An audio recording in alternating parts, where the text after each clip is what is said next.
What's up YouTube, Car Boss here, back with another video whereby I talk about cards, money, investing. Today we're going to talk about a massive trade that I just made this weekend. It's for this Michael Jordan here, BGS 9 of the iconic 1986 Fleer, with card number 57, right, in the BGS 9 slab.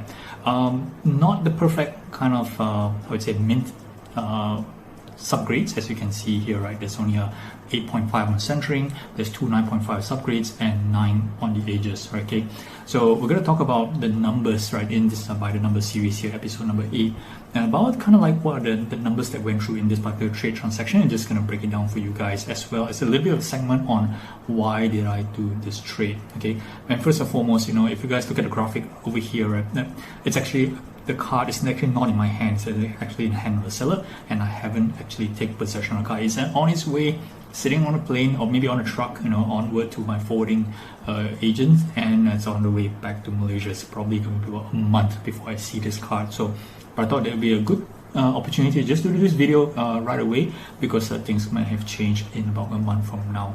Okay, so I'm going to talk about this particular Jordan first here. Okay, iconic card, everybody recognizes it. Jordan's I would say first rookie card. You know, people it's debatable, you can look at the star rookie card as well, but the Fleer 57 is the iconic Michael Jordan rookie card. Everybody do recognize this, and it's of course one of the most counterfeited cards ever, I would say. Okay, so it's something that I guess for any Michael Jordan collector, it's definitely must in your PC. It's most likely a grill in for you as a Michael Jordan collector, and to get it in a mint 9 slab, it's one of the ultimate chase targets that anybody can have, and it's definitely one of the investment, highly investable cards in my opinion. Okay, so of course there are thousands of prints on this Jordan in both BGS slab and PSA slabs, as well as SGC slabs. Even for this particular Jordan, right, it's a pop, let me have a look at the pop count. It's a pop 1798, right, in Beckett, with 500 plus more higher, 9.5 and above. So there is a lot of this going around, but you know, Jordan being Jordan, is an iconic player, and definitely there's a lot of enough cards to go in circulation, and these cards are pretty liquid, they get transacted pretty easily. It's all about the pricing as well.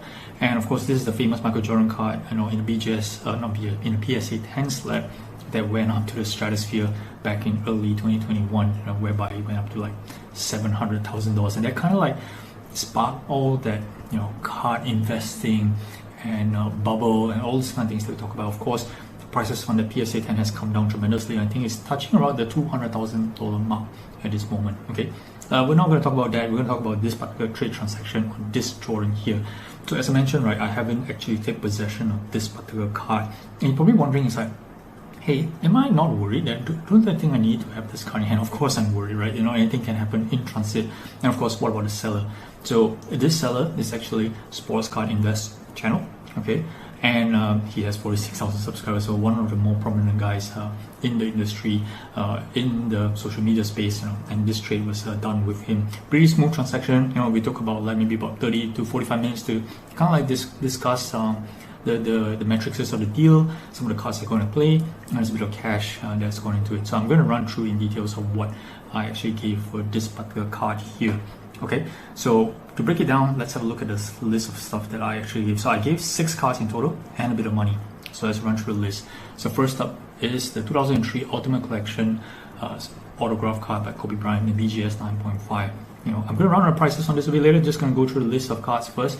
Second one is the 2004 Topps Chrome Refractor PSA 10. Third card is a 2013 Panini Crusade Majestic Auto, on-card auto by Stephen Curry, BGS 9.5 and 10 auto. Next card, 2018, this is a certified freshman fabric by Luka Doncic, okay, his rookie year and jersey auto, and this is a sticker auto in a PSA 9.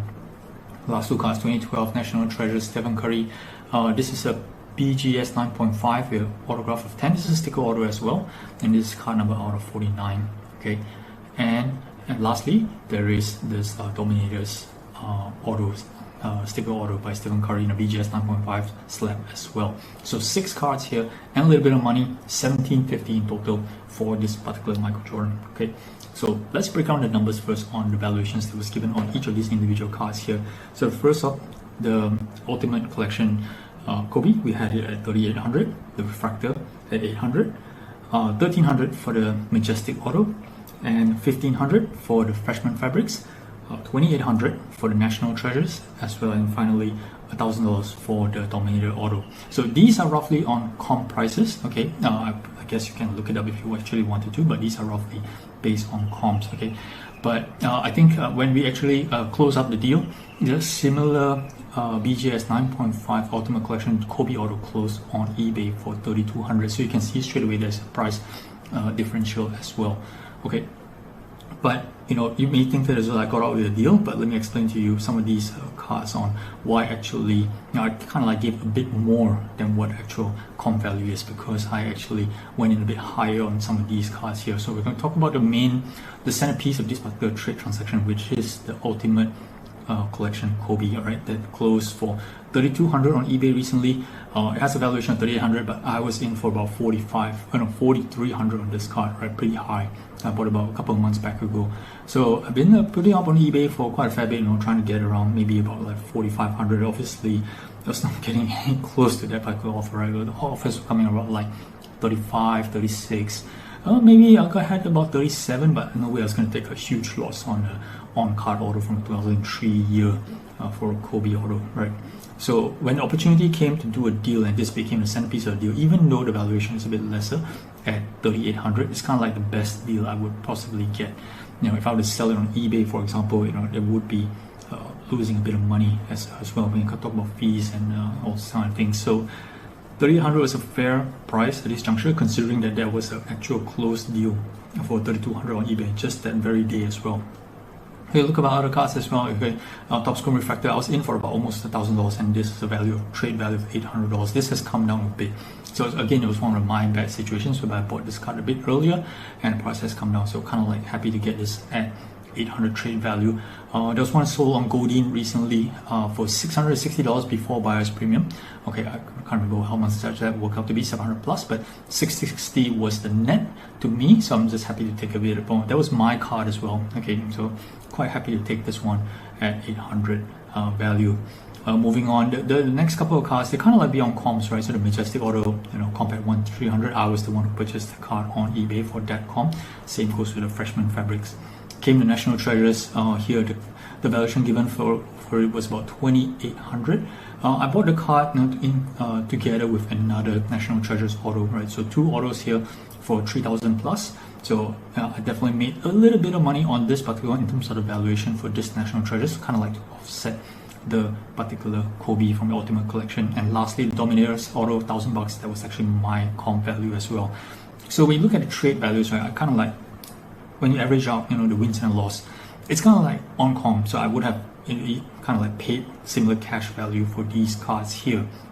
So you're probably wondering, it's like, okay, so I have these values here. The total here is $11,200 in terms of trade value, and on top of that, I have to give another $1,750 in terms of cash, and that works up to close to $13,000 in value. And we look at the comps for this particular Jordan, right? So it's a range here for this BGS. Now you're talking about something that's between, say, about maybe 10 or 11,000 to about 13, 14,000, depending on the subgrades, and also depending on when you actually sell this card.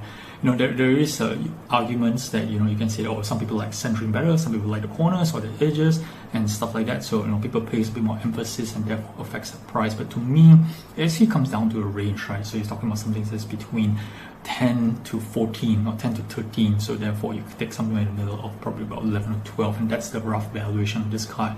Now, I probably gave a value of $13,000 here.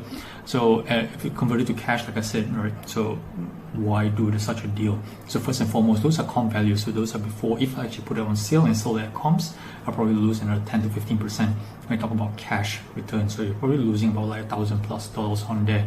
So all in all, if I do the cash, take $11,200 in trade value minus the 15% in terms of fees, I'll probably come back with about like 10K, and on top of that, add another 1,750 of cash. So it works out about 12,000. So it's essentially the same thing.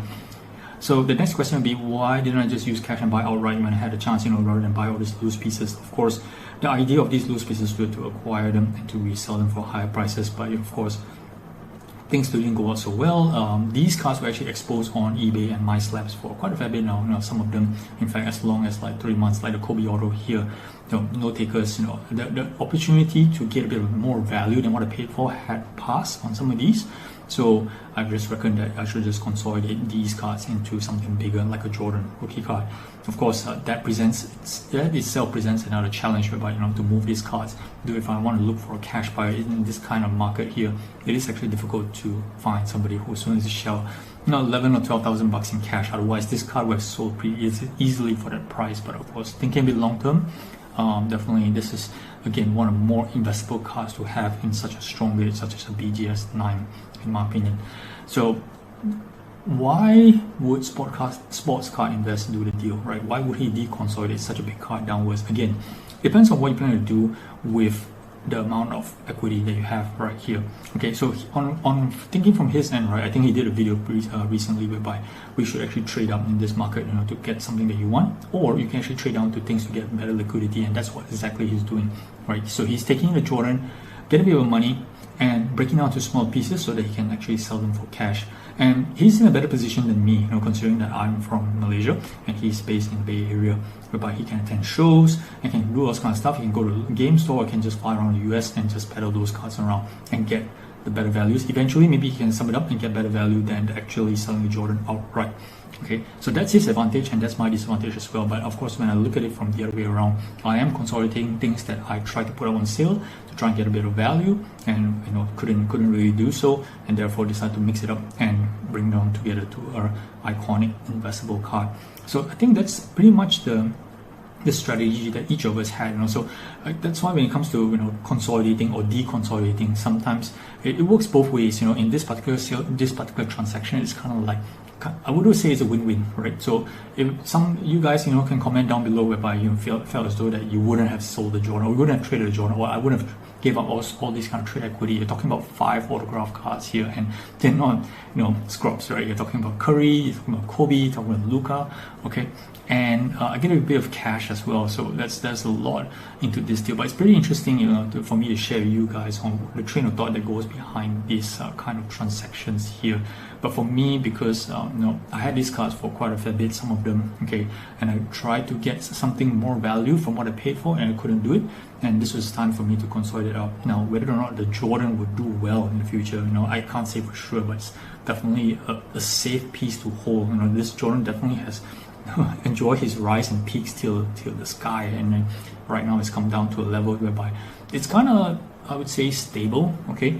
But of course, again, it's talking about a range between 10 to 13,000. You're going to fall anywhere depending on where you sell it, when you sell it, and who do you sell it to, and who appreciates the subgrades here. In this case, it's an 8.5 centering, right? It's obviously slightly right to left, a bit off. So some people who really want, really particular about the centering, they would not gravitate towards this card, whereas this is a 9.5 corners, and some people do really particular about the sharp red corners here. They don't like the specks of white, so that would appeal to people like this. So depending on who you have. So for me, I just take the chance of think a bit along the lines in the future, putting up getting one of the more iconic cards in terms for me to move on next year. If I were to go to the US and attend shows, definitely I would be able to easily trade down this card into multiple pieces.